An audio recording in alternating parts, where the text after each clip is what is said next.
বাংলাদেশের চিন্ময় কৃষ্ণ দাস ইস্যুতে ভারতে চলমান প্রতিবাদ কর্মসূচির কারণে অচলাবস্থা বিরাজ করছে সিলেটের দুটি স্থলবন্দর ও দুটি শুল্ক স্টেশনে। এর ফলে আরও একটি স্থলবন্দরে আমদানি কমে গেছে। এ অবস্থায় উভয় সীমান্তের বন্দর ও স্টেশনে আটকে আছে কোটি কোটি টাকার পণ্য। চলমান এমন অচলাবস্থার কারণে ক্ষতির মুখে পড়েছেন ব্যবসায়ীরা।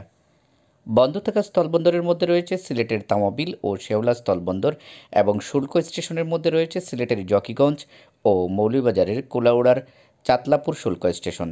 তবেই স্বাভাবিক রয়েছে হবিগঞ্জের বাল্লা স্থলবন্দর ও সুনামগঞ্জের তাহিরপুর উপজেলার বড়ছড়া শুল্ক স্টেশন।